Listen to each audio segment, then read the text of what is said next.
Greetings and welcome to the latest episode of Preserve the 80s. As you can likely tell from the sign that's visible through the back window, or actually the side window, I am at McDonald's, but before I elaborate on that, I must wash my hands a bit. Dry. That's not good. Fortunately, I have a backup set of hand wipes in here. The only problem is they smell terrible.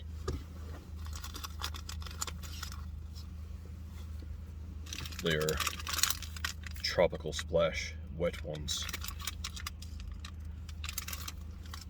And they just smell like somebody took a vat of hand sanitizer and then threw some crushed pineapples on top of it. It's not a pleasant smell at all. Don't really like having to wash my hands with it, but it will do in a pinch. Just need to air out the car a bit. I saw a commercial last night describing some new items at McDonald's. They referred to them as menu hacks. They are items that have already existed for a while that just have code names and such. I knew about how at In-N-Out Burger they do that, and Burger King has a secret menu. I knew that McDonald's had one, but I didn't know about the land, air, and sea, which is what I'll be showing you in just a moment. It actually doesn't provide anything that doesn't already exist. What it is a Big Mac combined with a fillet of fish combined with a McChicken sandwich. Essentially, it's just something that was already accessible, but with a new name. But if that works for getting politicians elected, it should work for selling fast food. And they know how to market to people like me.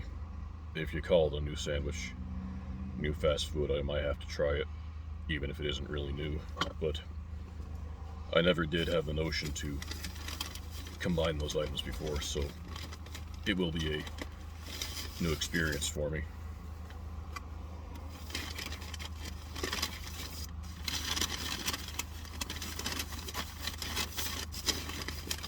What I did not realize is apparently this is a do-it-yourself operation. I thought it was going to come assembled. Let's see, a Big Mac and fillet of fish are already separate here. And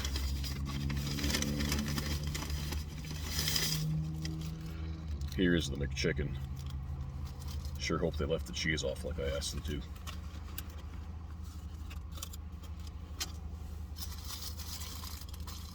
This is going to be a far messier operation than I expected.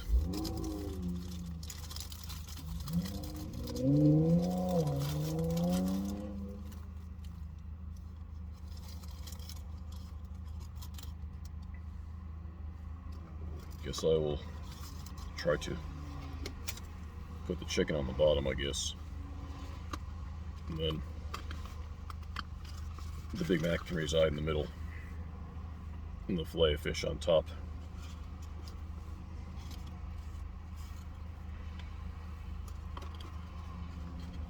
I'm getting lettuce all over my pants. All right.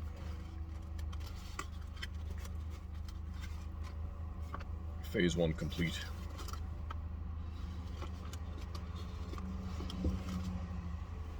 Now I must add the fillet of fish to the equation. Seems a shame to include these extra rolls, which I'll probably just be throwing out. Well, it's a cinnamon roll in here, but more on that later. Oh, fillet of fish is in my lap already. I was searching for it.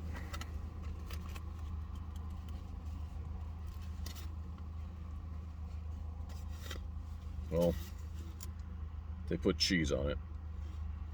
I am very displeased. I will have to order another one and rejoin you once I have it. Well, that took close to 20 minutes, but I'm finally back. I fear the rest of the sandwich will be very cold now, but where'd it go? There it is. But at least I have a cheeseless fillet of fish in my possession now. Fries might be cold though. There's quite an assortment of characters in there. There is a guy who looked a lot like Jim Roush, talked a lot like Jim Roush.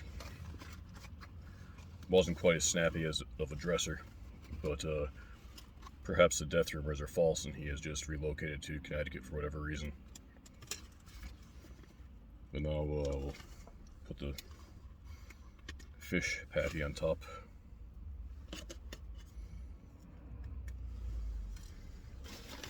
There's also an elderly woman in there who was complaining about everything, from inflation to jetliners to the kid who was screeching at the table behind her. She's also saying how people need to get off their asses and work, and nobody at the restaurant's doing that, which seemed a valid complaint considering how long it was taking. We were the only 3 people actually being waited on. It took quite a long time to be served, and all 3 of us got the wrong thing. When I was leaving, she told me, next time go to a steakhouse, you can get 2 steak dinners for what you probably paid for this. It cost $16.89 for the meal. And then with the cinnamon roll and tax, it brought it up to $21.47. Can't get 2 steak dinners for that, but how I wish I could. So, when it's all added together, this is what we come up with. Let's give this a try. Wait, I want some napkins, right?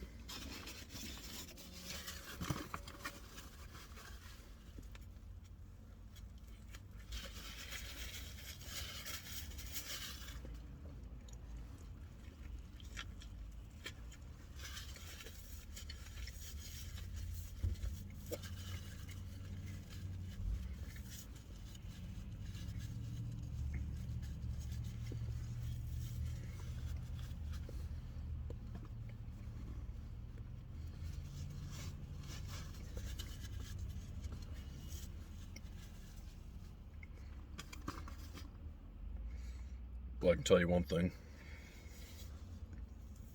This is a powerfully sloppy sandwich, but it tastes good. Have some Coke if I get this straw wrapper off one-handed. There we go. Transparency. You know, you're not screwing you on the ice.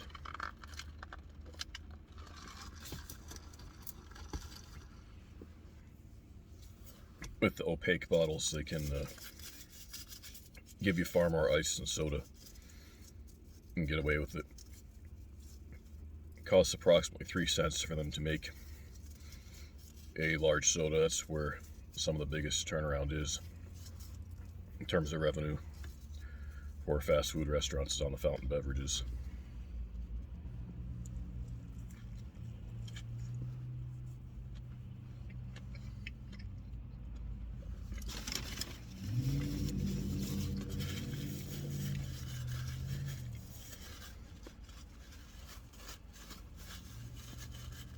I'm going to have to wash my coat after this. The price of apple pies has risen sharply. This time 3 years ago, they were 89 cents a piece, 2 for $1, but now they're $1.29 a piece. That's about a 44% markup. That's painful.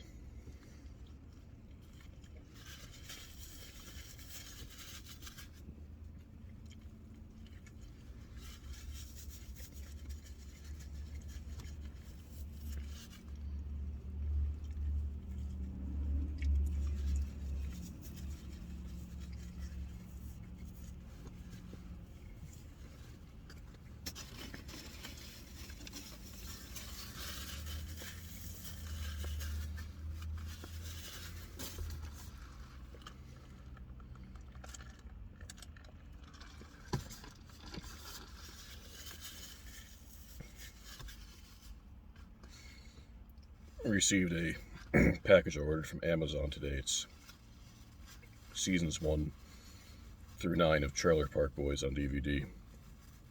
I had actually never seen that show up until this past July. My wife mentioned in passing how much she hated it. So I decided to see what it was like, and I became a fan pretty quickly.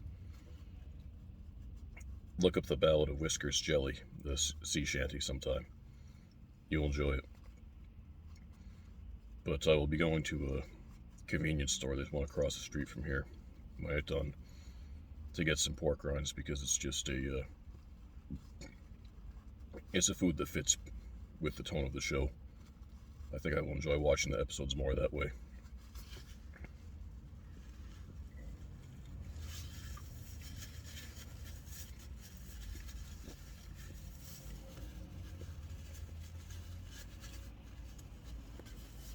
On the whole, this is a pretty good sandwich, but the messiness factor I don't quite enjoy. My left hand is not looking good right now. It's covered in special sauce. My coat's gonna need to be washed. I just feel that they should tell you assembly is required, because I was not informed of that ahead of time.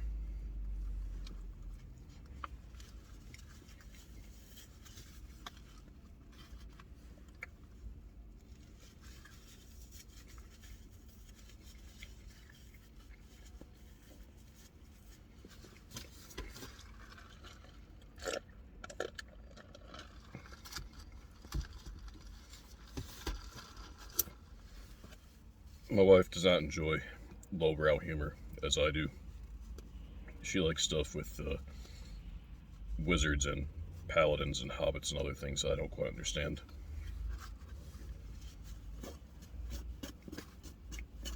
I don't understand why every fantasy movie the characters have to have English accents regardless of where they come from, and why it is that the elves usually have Norse-style names like Avlikbar, Klartard, or something like that. And you can never really tell if they're men or women. The elves, I don't really understand the plots too well. But it seems like whenever they don't know what to do in one of those movies, they just throw in a hobbit or paladin or two, and then they think plot holes are shored up enough. I don't understand it. I don't really get that, but Trailer Park Boys is entertainment that I can understand.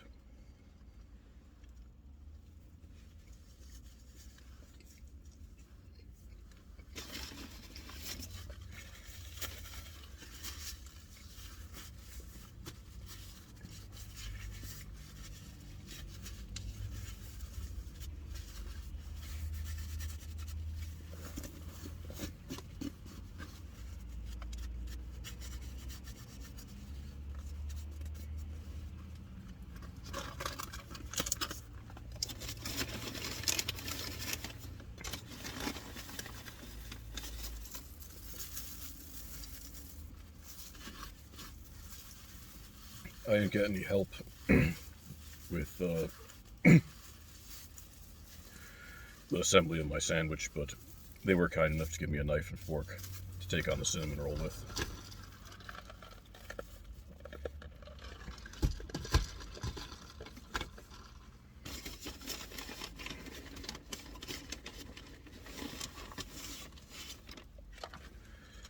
I guess this is what counts as medium fries now. It's kind of sad.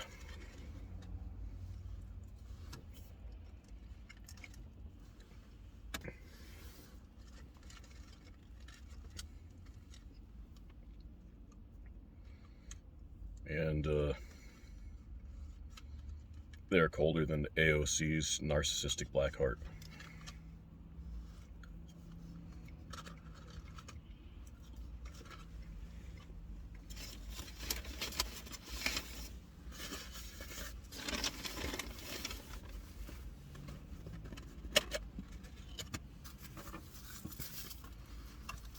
Of course, I only say that because I'm not dating her. Everybody wants to date her, and if you can't, that's the only reason why you would disapprove of anything she says or does. That's what she says, so it has to be right.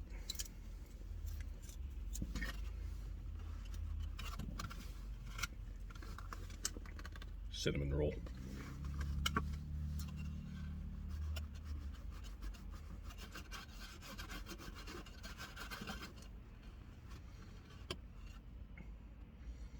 I find that most everything that comes out of Canada is good. Be it the Trailer Park Boys or Stompin' Tom, Harvey's Restaurants, or the Five Neat Guys. That's another thing to look up on YouTube if you haven't seen them before.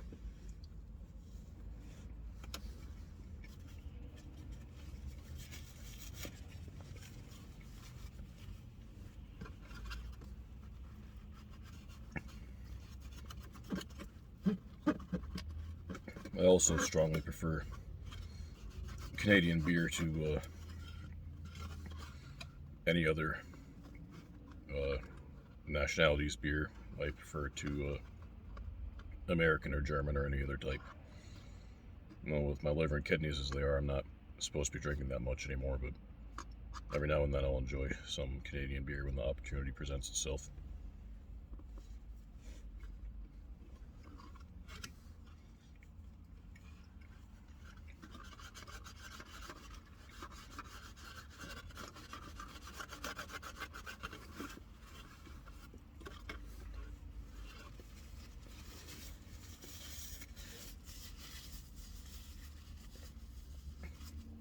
Well, I think I'm going to bring things to a close here. This video has run longer than I planned for it to. But I shall see you next time, if there is one. Because, well, one never knows what could happen. Farewell.